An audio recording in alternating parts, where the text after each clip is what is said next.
Innovation is not just about idea generation. It is about embracing change. Today, we're talking to McAlear, a SEEK Program Director on Innovation. The topic is the culture of embracing change. Ladies and gentlemen, McAlear. Ask any employee for 10 ideas in terms of how they could change their work, how things could be done better, and you'll get 20.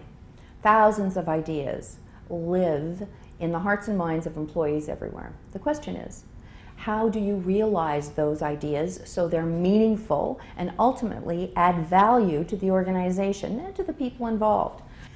That happens based on three things. One, the leadership in the organization. The leadership embraces innovation as a strategic imperative and communicates that throughout the organization to all levels. Next is engagement. Part of that communication is the engagement component. Engage managers to support their employees. Engage your employees by soliciting through a variety of ways, teams, software, whatever it might be, the ideas that are most meaningful to them, then having really good selection criteria and impeccable execution. So we move from generation to realization. The supporting piece, the third supporting piece, has to do with reward and recognition.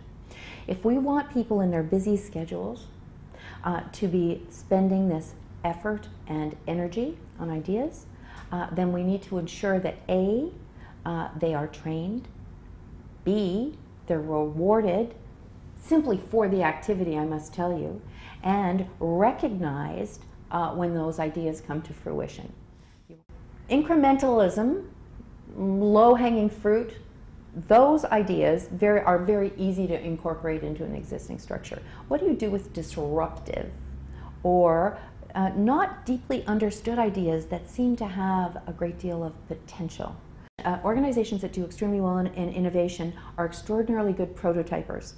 So they take these ideas, they make them as real as they can, as visually as they can. They are people who are involved in innovation of a disruptive nature are extraordinarily good influencers and networkers. Getting a challenging innovation throughout an organization is not about making a business case. It is about swaying hearts and minds, and they're very much about possibility and being able to articulate those for people. So prototyping, visualizing, influencing, moving from concept to something that people can begin to see, all those things become extraordinarily good skill sets that are needed to get it done. Ants are extraordinarily efficient at finding food sources. The whole organization mobilizes once that food source is found and, lickety split with great intensity goes towards the food source.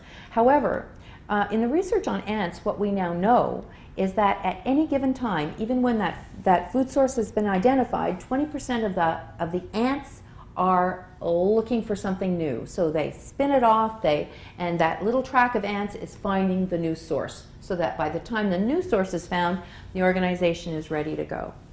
The ants have very sophisticated communication modalities. That is, they're fast, they communicate really efficiently, and it's a mobilization technique.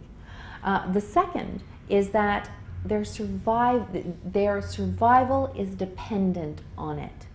So when we bring that into organizations, we have to think about the degree to which the organization feels that compulsion to move to that which is new because it will save them. One of the companies that's extraordinarily good at this is Southwest Airlines. Southwest Airlines, the only airline to be profitable for the last 25 years in an industry that's very tight, creates teams of people who go and spend time in different industries.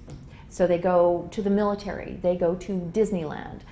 They went many years ago when they started this process, they went to spend 3 weeks with Mario Andretti's pit stop team to learn about efficiency. Brilliant. Came back, made all kinds of changes.